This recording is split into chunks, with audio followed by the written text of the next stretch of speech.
आपला त्यांचा प्रश्न आहे तो अंतर्गत। मुळात अजितदादांना जे पाहिजे ते त्यांनी मिळवायचा प्रयत्न केला, पण अपयश आला असं मी मानतो। मुळात दोन गोष्टी लक्षात घेतल्या पाहिजेत। एक तर कुणालाही मान सन्मानात त्यांच्या संख्याबळावर मिळतो। या JDUची आणि चंद्राबाबू दोन बाबू यांचीच हालत तिथे काय होणार हे कळेल।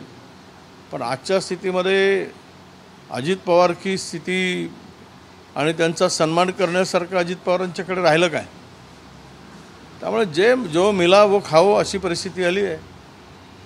कारण बार्गेनिंग पॉवर जी लागते ती त्यांची संपली आहे।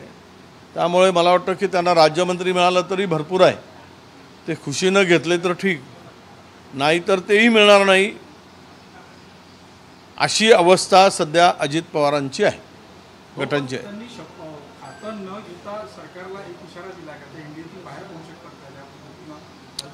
ओएसिस फर्टिलिटीच्या तज्ञांनी IVF उपचार पद्धतीद्वारे 1 लाखांहून अधिक जोडप्यांना मातृत्व प्राप्तीचा आनंद दिला आहे। मोफत अपॉइंटमेंट बुक करण्यासाठी आजच संपर्क साधा। हे बघा, केंद्रातली सरकार आली नसती तर बाहेर पडले असते। आता त्यांचे सगळे जर प्रकरण क्लोज झाले असतील, जसा आमच्या पटेल साहेबांचा ईडीचा मॅटर क्लोज झाला, आता अनेकांचे भुजबळ साहेबांचं मला वाटतं की ती स्थिती आहे।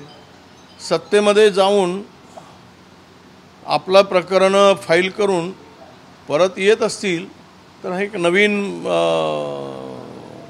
म्हणजे आपण असं म्हणू की ही चांगली आयडिया आहे, नवीन आयडिया आहे, भारतातील लोकांना पटणारी आहे असं समजायला हरकत नाही। मी या संदर्भात अधिक काही बोलायची गरज नाही। सध्या तुमचे माझा भर हा विधानसभा आहे, शेतकरी आहे। आता हे सगळं झालं आहे, सरकार आलं आहे, किती दिवस टिकणार, काय चालणार हे कळेल आपल्याला।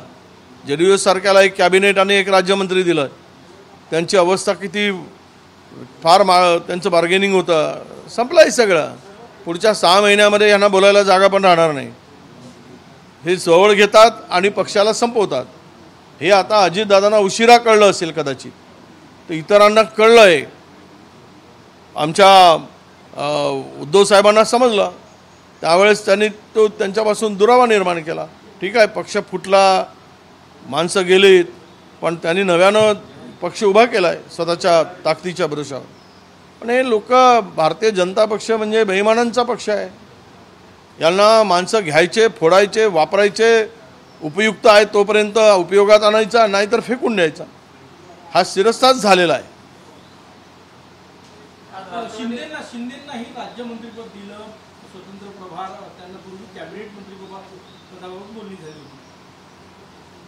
हा, बोलायलाच जागा नाही यांच्यावर। ही सगळी गद्दारांची शिक्का लागलेली ही मंडळी आहे। हे गेले तर आता परतीचा दौर तर संपला आहे, परत काही येऊ शकत नाही। पण मी तुम्हाला विश्वासानं सांगतो, हे गेलेले अजितदादा पवारांच्याकडचे असू देत किंवा शिंदे गटाकडले असू देत, पुढच्या महिनाभरामध्ये जवळपास हे यांचे दोघांचे मिळून 40 आमदार घरवापसी होईल, ही परिस्थिती आता निर्माण झालेली आहे राज्यामध्ये। आणि त्यांनी तशा पद्धतीचा संपर्क साधत असल्याची माहितीसुद्धा आहे। वस्तुस्थिती काय आहे मला माहीत नाही, परंतु ती चर्चा मात्र प्रचंड जोरात आहे। आणि हे होण्यामध्ये कुठलीही अडचणही मला दिसत नाही, कारण वारे आता महाराष्ट्रातील महाविकास आघाडीच्या दिशेनं वाहत आहेत।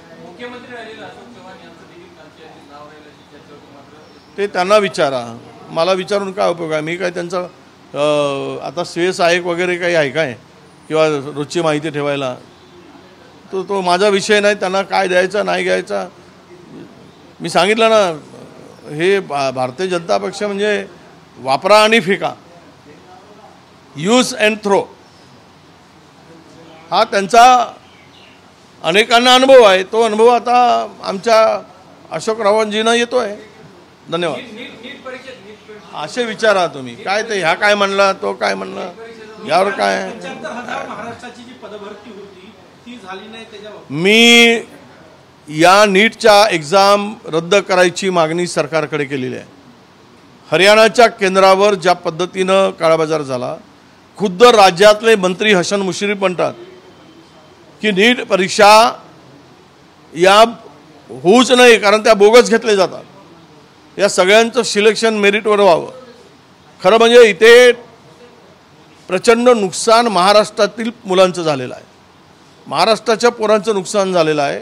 म्हणूनच आम्ही मागणी केलेली आहे की या नीटच्या एक्झाम रद्द करा आणि पुनश्च तसंही सर्वोच्च न्यायालयाने कमिटी गठन करायचे आदेश दिले आणि अहवाल मागितलाच आहे या संदर्भातला. तरी पण या एक्झाम रद्द करणं हाच पर्याय आहे.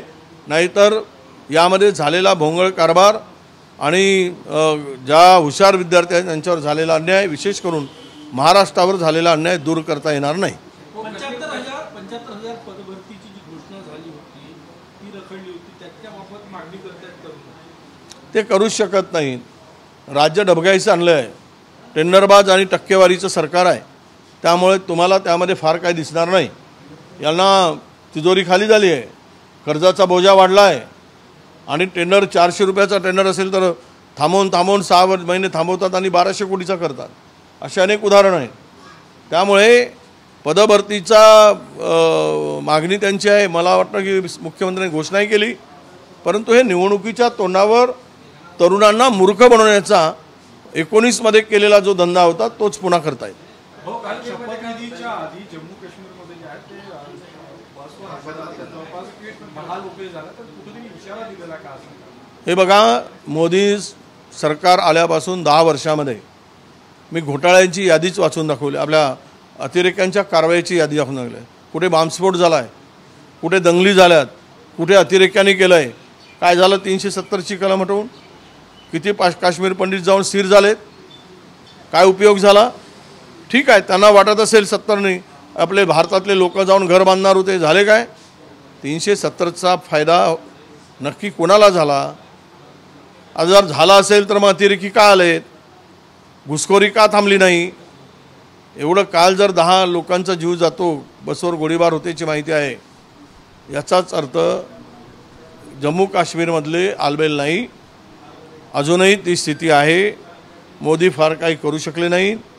सर्जिकल स्ट्राईक जो होता तो बोगस होता, हे आता सिद्ध झालेलं आहे. पुण्यामध्ये मंत्रिमंडळाचा विस्तार होण्याच्या चर्चा परत सुरू झालेल्या आहेत या सगळ्या निकाल आल्यानंतर. जाता जाता काही लोकांना खुश करून जायचा प्रयत्न असेल, नाहीतरी आता पुढे काही देऊ शकत नाही. जेवढं देता येईल तेवढं देऊ असा प्रयत्न करण्याचा असेल, पण मला वाटत नाही की ते होईल. सगळ्याबाबत अधिसूचना काढण्याच्या हालचाली सरकारतून करते असं अजितदादांकडनं, म्हणजे सकारात्मक आहे सरकार. काय सरकार काय निर्णय घेते तो निर्णय झाल्यावरच आम्ही बोलू, त्यावर फार काही आत्ता सध्या बोलायची गरज नाही.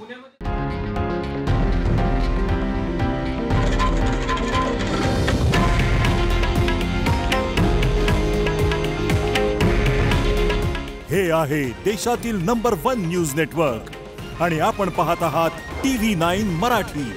काळजी तुमची, हित महाराष्ट्राचं.